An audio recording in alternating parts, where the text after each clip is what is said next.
The very first stage benefit I did was Candor and M. That was, and I did "Marry Me." You know, is it "Marry Me"? Yeah, the Jason Alexander song, which I don't think Jason and I actually do the same material, but I was doing that, and that was the first time I did, and I believe that was, yes, definitely in the '80s. I would say the mid to late '80s, and then I did other ones after that, but that was the first one I did. I believe this is my 8th stage performance. I've been really fortunate because I've gotten to do some of the ones that have meant, I hope, a lot to many people, but definitely to me. You know, I got to perform with my brothers Sean and David, the only time we've ever performed together, ever. And we got to recreate the original choreography from Company to You Could Drive a Person Crazy. It was truly a moment, and I got to bare my chest when I did C'est Moi, C'est Moi, and went from a knight to a Chippendales dancer. They go together. It was quite fun. That was the Lerner and Lowe one.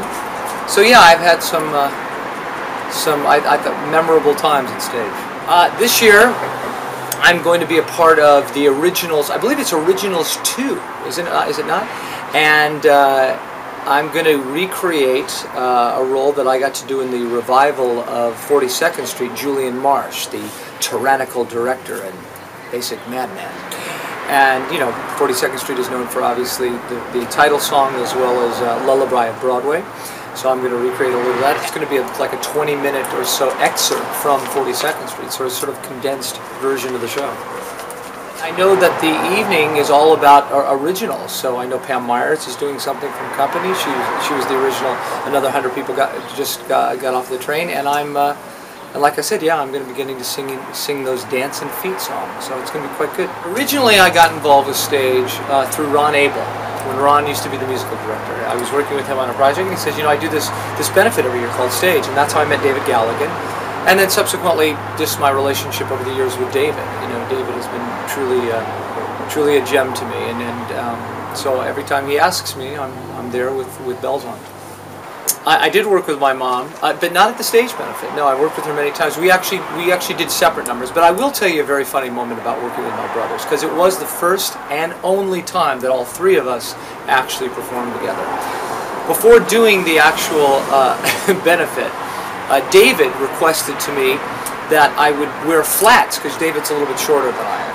And I said, of course, you know, I'll wear like a basic dress shoe. Well, we're getting ready to actually go on stage to do our famous, you know, you could drive a person crazy, and we're in the dressing room, and we're in there with the legendary, oh God, I miss him, Mr. Michael Jeter, who did stage so many times. He was in the dressing room with us, and also the incredible Mr. Brock Peters, who was also sharing a dressing room with myself and Sean and David. David looked, we were all in tuxedos, we were going over our harmonies, and David looked at me and he said, "You're not wearing those shoes."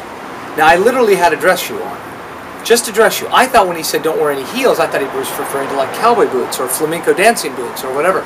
And I said, well, these are the only shoes I have. He says, no, you made a promise to me. You're not wearing those shoes. Now, we're 5 minutes before the opening of second act, and we're opening the second act. What do I do?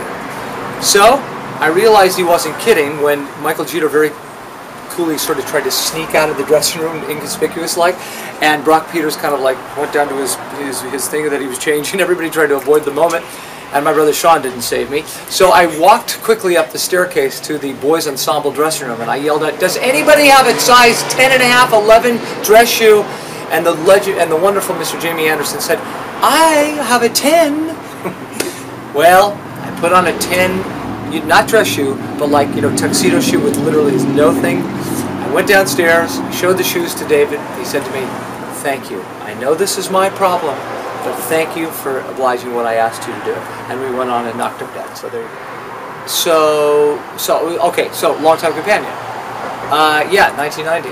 What an amazing, you know, amazing opportunity. You know, we got to pave the way for movies like Philadelphia, and it was great. I mean, incredible cast. I've never on film worked with a cast, an ensemble of actors that great. Had a wonderful time, and you know, it was interesting when we did it. I knew at the time that we were breaking new ground, and so, but nobody knew how much. And it wasn't until I saw myself kissing John Dossett on Nightline with Ted Koppel that I realized, oh, I've arrived. I played the character Howard, who actually was an actor in the movie, and he gets a job on a soap opera called Other People, in which he plays a gay character, and I played a gay man in the movie, and he himself, Howard, was really traumatized by what should I do? What should I do? Should I accept this part? Is it going to stigmatize me? Is it going to stereotype me?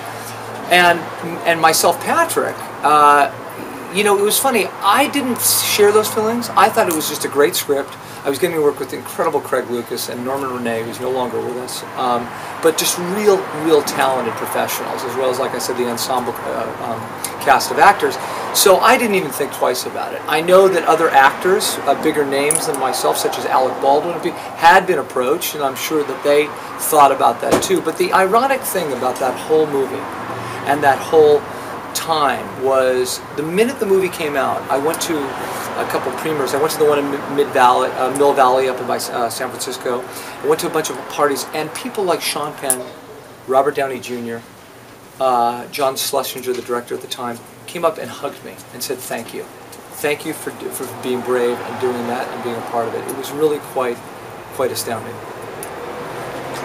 You know, I've been a part of S.T.A.G.E and been working with S.T.A.G.E for like I said, 8-9 times in a course of 20 years.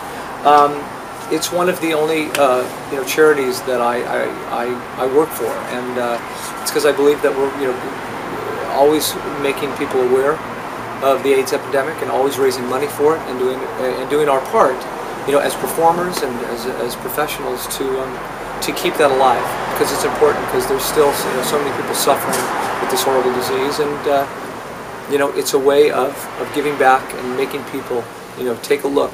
It's still going on. It's still there. It's still a part of our lives. My friends, people that I know every day, you know, and I will continue to do that forever.